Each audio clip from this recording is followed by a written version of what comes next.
Galit,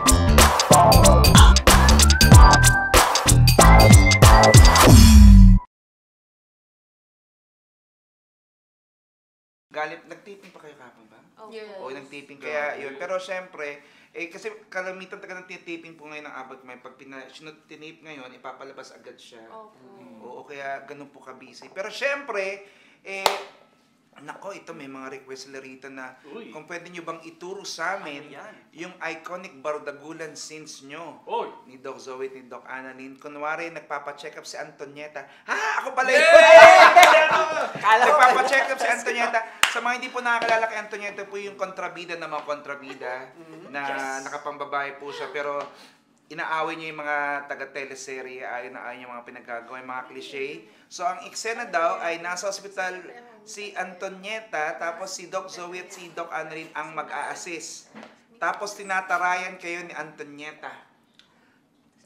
Gagawin para masasaktan na naman si Antonieta. So Zoe, don't hold back. I won't. Parang yan. Oh my goodness.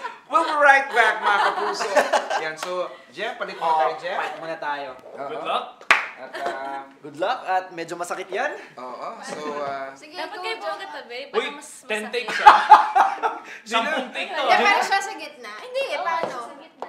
sige. Oh, wow. From all angles. Sige. Oh, paano? Gusto niya dito na. Hindi. Sige, sa gitna ako kasi nga magpapacheck up ako kunyari. Sorry, Jillian. Sige, character mo na. Antonieta, muod muna tayo mga kaibigan. So, syempre, dapat Kunyari, meron tayong, akong pamaypay pala kunyari. Hindi pamaypay ko. meron akong show. Mukhang Mukhang gagawin. Jillian! Boyfriend! Okay. Akala ko hahampasan ako eh. Sige. Intense. Okay.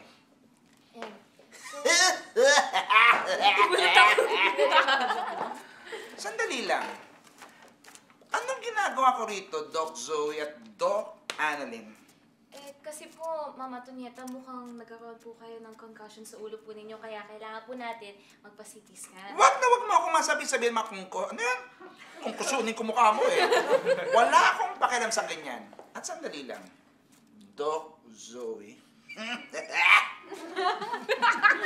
Alam ko na kontrabida ka rito sa abot kamay na pangarap. Pero wag mo kong sisinghangalan dahil kung hindi, matitikman mo ang lupit ni Antonieta. Alam mo, Annalyn, huwag na nga natin gamitin to. Ayoko ng mga ganyang pasyente. Sandali lang. Di ba doktor ka? Hindi ka dapat namimili ng mga pasyente. Pre! I own this hospital. Sino ka ba? I'm so sorry. Please go. Transfer to another hospital. Si Miss Dina ang may-ari ng Apex, kaya huwag kang makaarte-ate, Zoe. Alam kong sekreto mo. Hindi ka totoong anak. Joke lang. Totoo Ano naman. sinasabi mo? Hindi ka totoong anak. Hindi ka magagalit. Totoo ba yun, Zoe? Hindi totoo yun. Nagsisinungaling to. Sino ba tong chismosang to?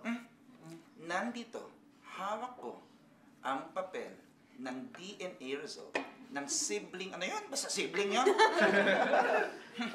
Eto, 0%. Tingnan mo, Annalyn. Annalyn, hindi totoo yan.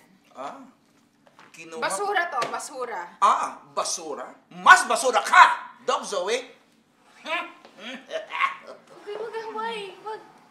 Annalyn, bakit mo ba pinagtatanggol to? Bakit ba kasi to nandito sa hospital natin?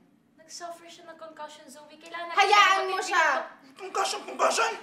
Hindi ko nga nakikita yung concussion na yan. Hayaan mo siya magka-concussion. Mukhang may Baka pagdudugo bumait sa siya utak pag niya. baka lalo mo siya. Iumpog pa natin siya para lalo mo siya magka-concussion. Iumpog talaga. Sige nga, kaya mong gawin? Kaya kong gawin. Kaya mo? Gawin mo!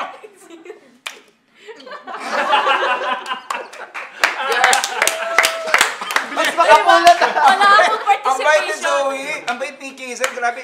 Inaano ko na talaga siya na ilabas yung pero Kizel, thank you. Guys, para naman natin.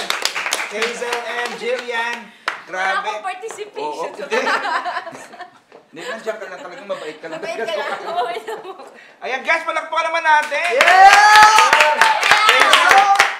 And Jillian, may bago na pangalan sa Kizel. Casey.